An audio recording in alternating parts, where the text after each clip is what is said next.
اعوذ باللہ من الشیطان الرجیم بسم اللہ الرحمن الرحیم۔ سورۃ المعارج مکی صورت ہے، اس کی 44 آیات ہیں،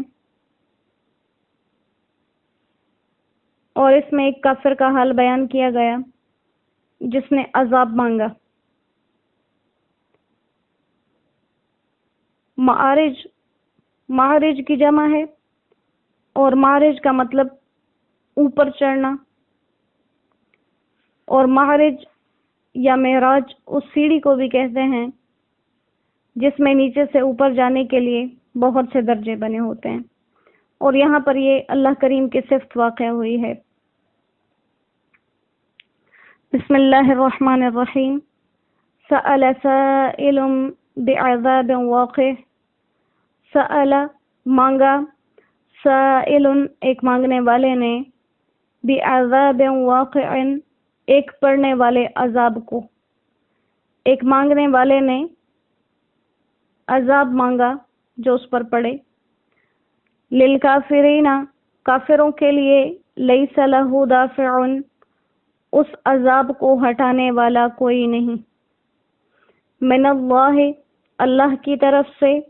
ذی المعارج جو چڑھتے درجوں والا ہے۔ تعرج الملائکۃ چڑھیں گے اس کی طرف فرشتے، والروح اور روح الیہ اس کی طرف، فی یوم ایک ایسے دن میں، کان مقدارہ جس کی لمبائی، جس دن کے مقدار 50,000 سنۃ 50,000 سال ہے۔ فاصبر صبرا جمیلا سو تو صبر کر، اچھی طرح صبر کرنا۔ انہم یرونہ بعیدا انہم بے شک وہ لوگ، یرونہ اس کو سمجھتے ہیں، بعیدا دور، ونراہ اور ہم اسے دیکھتے ہیں، قریبا قریب۔ یوم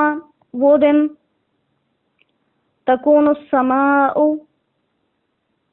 جب آسمان ہو جائے گا، کالمہل پگھلے ہوئے تانبے جیسا، وتکون الجبال اور پہاڑ ہو جائیں گے، کالعہن رنگین روئی جیسے، ولا یسأل حمیم حمیما اور نہ پوچھ سکے گا ایک دوست اپنے دوسرے دوست کو، یبصرونہم سب نظر آ جائیں گے ان کو، یود المجرم مجرم یہ خواہش کرے گا، لو یفتدی کہ کاش بدلے میں دے سکے، من عذاب یومئذ اس دن کے عذاب کے، بے بنی ہی اپنے بیٹے کو۔ مجرم یہ خواہش کرے گا کاش آج عذاب سے چھڑوانے کے لیے اپنا فدیہ اپنے بیٹے کو دے دے، وصاحبتہ اپنی بیوی کو، واخیہ اور اپنے بھائی کو، وفصیلتہ التی اور اپنے اس خاندان کو، تؤویہ جس میں وہ رہتا تھا، ومن فی الارض اور جتنے بھی زمین پر ہیں، جمیعا سب کے سب ہی اپنے عذاب کے بدلے میں دے دے، ثم ینجیہ پھر اپنے آپ کو بچا لے۔ صدق اللہ العظیم۔ تو واقعہ ذکر کیا جا رہا ہے، سألہ کا مطلب ہوتا ہے سوال کرنا یا مانگنا،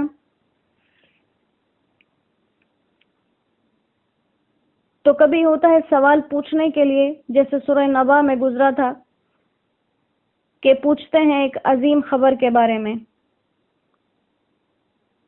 اور یہاں پر جو سألہ آیا ہے اس کا مطلب ہے کہ مانگا، ایک عذاب مانگنے والے نے عذاب مانگا۔ اور یہ روایت یوں بیان کی جاتی ہے حضرت عبداللہ ابن عباس رضی اللہ تعالیٰ عنہ سے کہ نضر بن حارث تھا جس نے قرآن اور رسول اللہ صلی اللہ علیہ وآلہ وسلم کی تکذیب میں اتنی جرت سے کام لیا کہ کہنے لگا، قرآن کریم کے اندر اس کی یہ بات ذکر بھی کی گئی، اللہم ان کان ھذا ھو الحق من عندک، اے اللہ اگر یہ قرآن تیری طرف سے حق ہے تو تو ہم پر آسمان سے پتھر برسا دے یا کوئی دوسرا عذاب علیم بھیج دے۔ تو اللہ سبحانہ و تعالیٰ نے غزوہ بدر میں مسلمانوں کے ہاتھوں اس کو عذاب دیا۔ تو اللہ سبحانہ و تعالیٰ فرما رہے ہیں یہ جو عذاب مانگا ہے اس شخص نے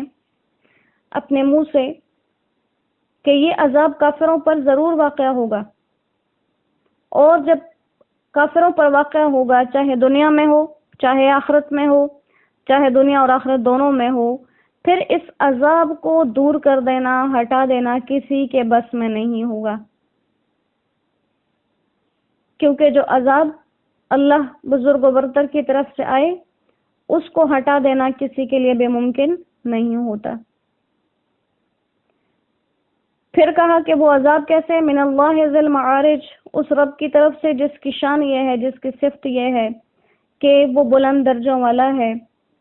اور یہ بلند درجے کون سے ہیں؟ جیسے نیچے سے اوپر کی طرف 7 آسمان، اور معارج کی تفسیر آسمانوں سے کی گئی، اور ساتھ بتائے کہ تعرج الملائکۃ والروح، کہ فرشتے اور روح الامین یعنی جبریل امین اس پر درجات کے اندر چڑھتے رہتے ہیں۔ تو حضرت جبریل امین بھی فرشتوں میں شامل ہیں، لیکن ان کی اہمیت، ان کی فضیلت کو ثابت کرنے کے لیے دوبارہ ان کا الگ سے بھی ذکر کیا۔ پھر آگے کہا کہ فی یوم کان مقدارہ 50,000 سنہ، کہ یہ جو عذاب اس شخص نے مانگا ہے اور جو ان پر آ کر رہے گا، یہ عذاب اس دن میں واقع ہوگا جس کی مقدار 50,000 سال کے برابر ہوگی۔ تو 50,000 سال کے برابر یہ دن ہوگا جو قیامت کا دن ہے۔ صحابہ کرام رضوان اللہ علیہم اجمعین نے آپ صلی اللہ علیہ وآلہ وسلم سے اس دن کے متعلق سوال کیا کہ یہ کون سا دن ہے اور اس کی کیا کیفیت ہے جس کی مقدار 50,000 سال کے برابر ہے؟ تو آپ صلی اللہ علیہ وآلہ وسلم نے ارشاد فرمایا، قسم ہے اس ذات کی جس کے قبضے میں میری جان ہے، یہ دن مومن پر اتنا ہلکا ہوگا کہ ایک فرض نماز ادا کرنے کے وقت سے بھی کم۔ اور دوسری جگہ پر انہی الفاظ کے ساتھ حضرت ابو ہریرہ رضی اللہ تعالیٰ عنہ اس کو روایت کرتے ہیں کہ مومنین کے لیے یہ دن اتنا ہوگا جتنا ظہر و عصر کے درمیان کا وقت ہوتا ہے۔ تو گویا یہاں پر جو کہا گیا کہ یہ دن اتنا طویل ہے کہ 50,000 سال کے برابر، تو یہ کافروں کے لیے اتنا دراز ہوگا اپنی نافرمانی کی وجہ سے۔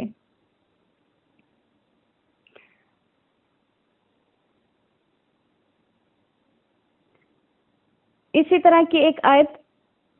سورہ سجدہ کے اندر بھی ہے جس میں یہ ہے کہ اس دن کی مقدار 1000 سنۃ 1000 سال ہے، اور یہاں پر 50,000 سال آ گئی۔ تو اس کے علماء نے مختلف وجوہات بیان کی ہیں۔ ایک طرف تو یہ ہے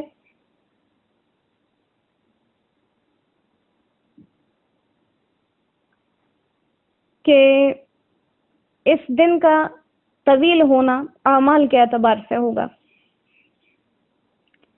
کہ تمام کفار کے لیے 50,000 سال کے برابر لمبا ہوگا، مومنین کے لیے ایک نماز کے وقت کے برابر ہوگا، اور کچھ کفار ایسے ہوں گے جن کے کفر کی شدت کی وجہ سے وہ انہیں 50,000 سال کے برابر محسوس ہوگا۔ اور یہ دنیا میں بھی ہم ایک چیز کا مشاہدہ کرتے ہیں، اگر کسی وقت میں انسان تکلیف میں مبتلا ہو، کسی پریشانی میں مبتلا ہو یا کسی چیز کے انتظار میں، تو وہ وقت نہیں گزرتا، طویل محسوس ہوتا ہے، حالانکہ وقت اتنا ہی ہے، لیکن 5 یا 10 منٹ کا وقفہ گھنٹوں تک محسوس ہوتا ہے۔ اور کبھی انسان کسی چیز میں اتنا مصروف اور مگن ہوتا ہے کہ گھنٹوں گزر جاتے ہیں لیکن احساس نہیں ہوتا۔ تو یہ اپنے اپنے اعمال کے لحاظ سے ہے کہ جتنے کسی کے اعمال برے ہوں گے اتنے اس دن کی طوالت محسوس ہوگی۔ اور بعض لوگ کہتے ہیں کہ جو 1000 سال سورہ سجدہ کے اندر کہا گیا تو اس سے دنیا کے دنوں کا ایک دن مراد ہے، کہ جبریل امین اور فرشتوں کا آسمان سے زمین تک آنا، پھر زمین سے واپس آسمان پر چلے جانا، یہ اتنی بڑی مسافت ہے کہ اگر کہیں انسان اس کو طے کرتا تو اس کو 1000 سال لگ جاتے۔ جیسے حدیث مبارکہ کے اندر آتا ہے کہ زمین سے آسمان تک کا یہ فاصلہ 500 سال کی مسافت کے برابر ہے، تو 500 سال آنے میں اور 500 سال جانے میں لگ گئے تو 1000 بن گئے، اور یہ جو 50,000 ہیں یہ قیامت کے دن کا ذکر ہے۔ لہذا وقت کوئی بھی مراد لے لیا جائے،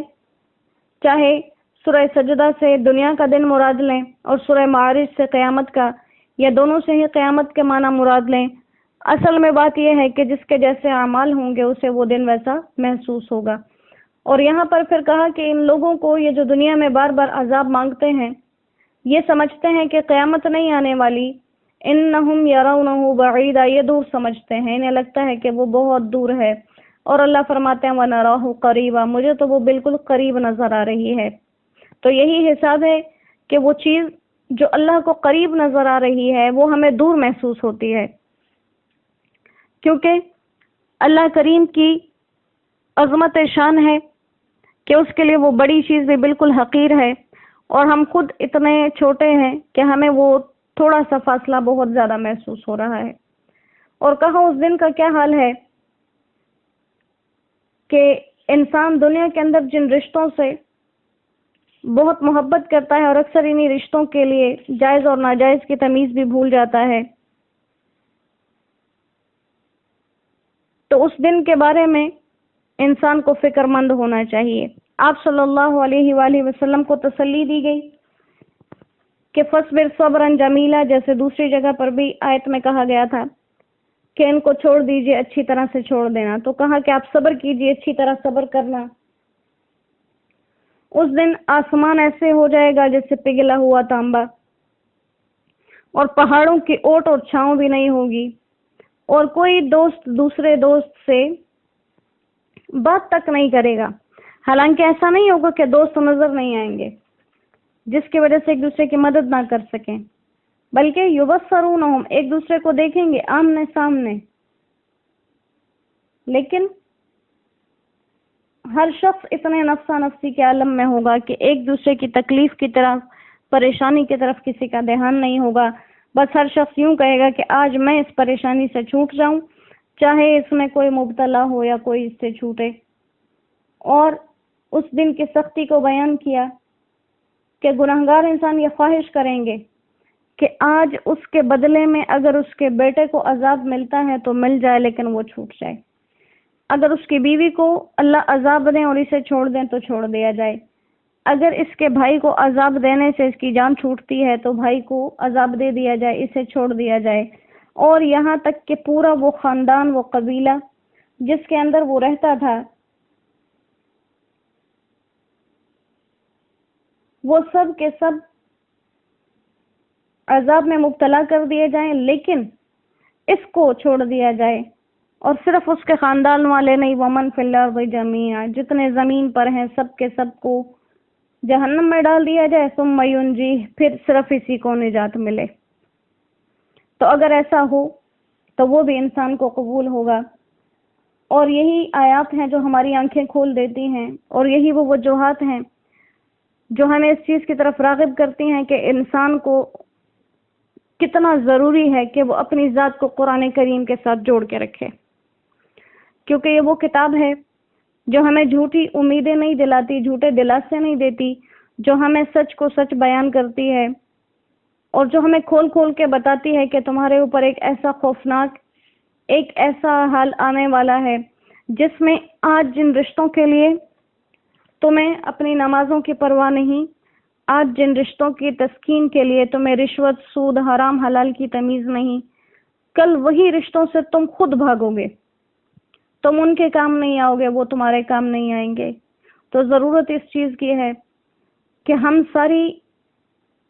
امت اس کلام کے ساتھ اپنے آپ کو جوڑ لیں، اور ہم دیکھیں کہ وہ کلام جس کو اللہ سبحانہ و تعالیٰ نے 23 سال کے عرصے میں نازل فرمایا، آخر کیا اتنا اہم ہے جو ہم سمجھ نہیں پا رہے۔ اور جب ہم اس کو پڑھیں گے تو اللہ کریم نے فرمایا ہے جو سمجھنے کی کوشش کرے گا کبھی بھی سمجھنے سے محروم نہیں رہے گا، اور جو نہیں سمجھنا چاہے گا اسے یہ کبھی سمجھ میں نہیں آئے گا۔ یہ تو دنیا کا بھی قاعدہ اور دستور ہے، جو ہماری بات توجہ اور دھیان سے نہیں سنتا ہم اس سے بات نہیں کرتے، جتنی توجہ گہری ہوتی ہے اتنی ہی ہم تفصیل سے بات کرتے ہیں۔ تو یہ ایسا کلام ہے جو دکھنے میں صرف 30 پاروں کا ہے، لیکن جو محبت سے پڑھے اس کے لیے ایک ایک آیت ہی 30 پارے بن جاتی ہے، اور جو سرسری پڑھ کے گزر جائے ہماری طرح تو اس نے الحمد سے شروع کیا والناس پہ ختم کیا اور اس کے ہاتھ کچھ بھی نہیں آیا۔ تو اللہ کریم ہمیں اپنے قرآن کے ساتھ جوڑ کے رکھے، ہمیں تعلق نصیب فرمائے، اور اس کے مفہوم، اس کے معنی کو ہمارے لیے واضح کر کے اس پر چلنا ہمارے لیے آسان فرما دے، کیونکہ یہی ہماری دنیا میں اور آخرت میں کامیابی کی ضمانت ہے، اور اسی دونوں جہانوں کی کامیابی کے لیے اللہ سبحانہ و تعالی نے مسلمان کو پیدا کیا ہے۔ وما علینا الا البلاغ وآخر دعوانا ان الحمد للہ رب العالمین۔ السلام علیکم ورحمۃ اللہ وبرکاتہ۔